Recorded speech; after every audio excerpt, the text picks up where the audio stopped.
When it comes to open problem research, no one knows the answer, and so we're all equals. It sort of breaks the traditional model of hierarchy of like, oh, the professor knows everything, and then the students are just trying to learn what the professor knows. That's like the, I guess, traditional model of education. And it's never been truthful. I always learned from my students. But they need to know the other person's that they got. We don't just study games, but I think a lot of students take this class because it's fun, because we get to think about games all day. Tetris is something called NP complete.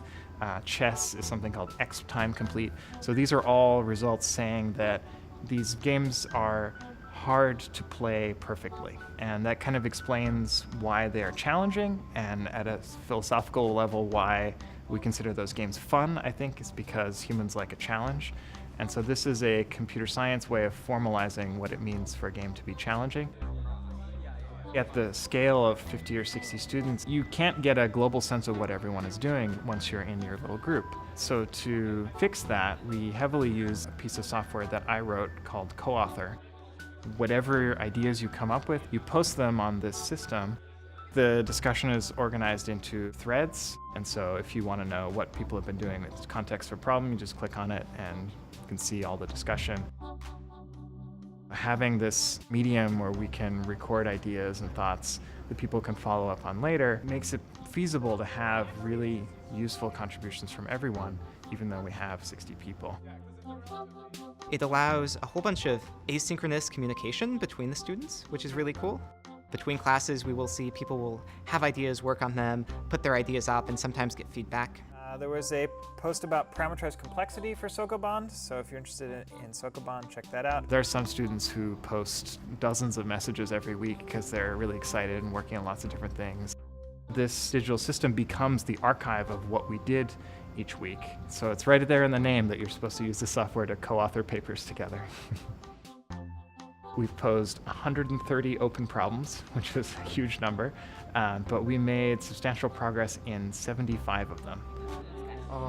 This is a pretty huge set of research.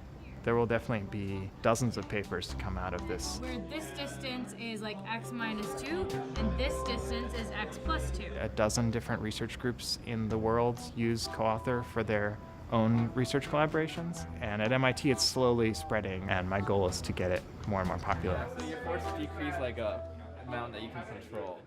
The name of the course is Science Writing for the Public. We look at a lot of different samples, like what does an explainer piece look like on Vox.com versus 538.com, and how do these different online publications have different audiences, and how do they arrange their information differently? How are their visuals different? They can do a podcast. I have a number of students that elect to do podcasts. I've had some that have done multimedia slide explainer presentations in the style of the New York Times. I have them write a Wikipedia article. And it's funny because I think many or most of the students I get are freshmen, and they have had it sort of drilled into them in high school. Wikipedia is terrible, don't use Wikipedia, even though we all use it. In the English language edition, there are 5.5 million articles. The scale, it's huge, but yet it functions. So we talk a lot about, collaboration online, and they love it, and they have written amazing articles on really complex scientific topics. I had a freshman this fall who wrote the Introduction to Electromagnetism.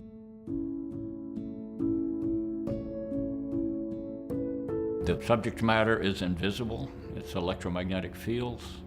It's very hard to get much physical intuition out of all the math.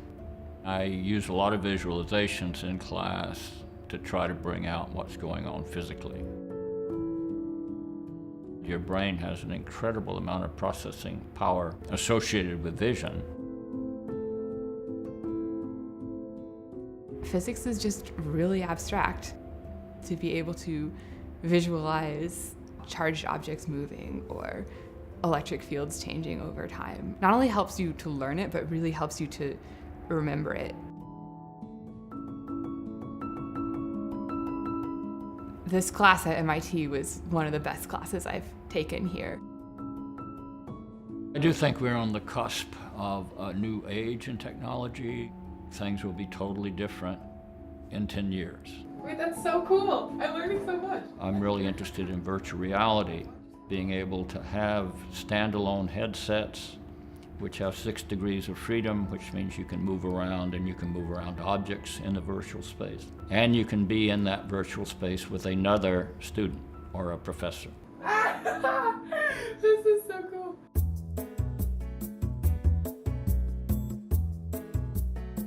I study subjective value in negotiation, which is the idea that negotiation is not just about the economic outcome that you achieve, but also how you feel and how you make your counterpart feel when you negotiate.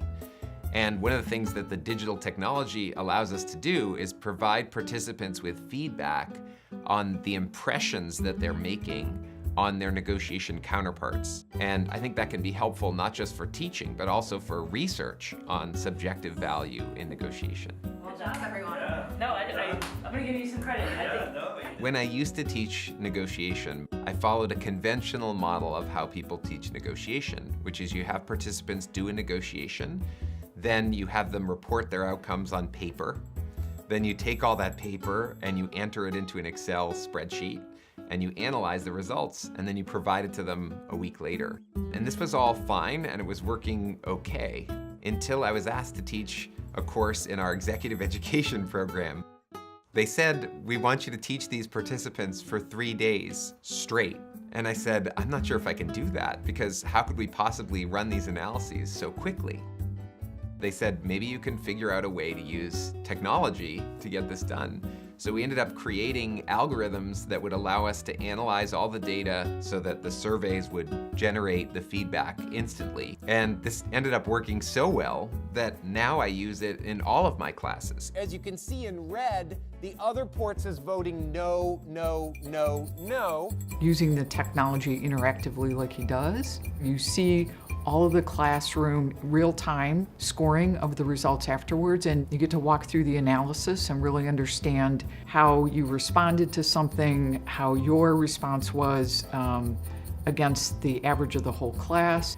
It's a very novel way. I haven't seen this used in other classes. Sometimes while participants negotiate, we'll have them negotiate via a video chat, and with their consent, we record their negotiations. We can apply the affectiva algorithm to measure facial expressions that could have an influence on negotiation.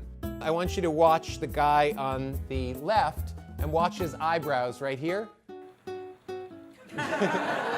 Through this award, I've started to become more aware of my own use of digital technology in the classroom and intellectualize it a little bit more. Think about how it's going, what's going well and what's not going well, and what does it mean for the bigger question of how people use technology in the classroom.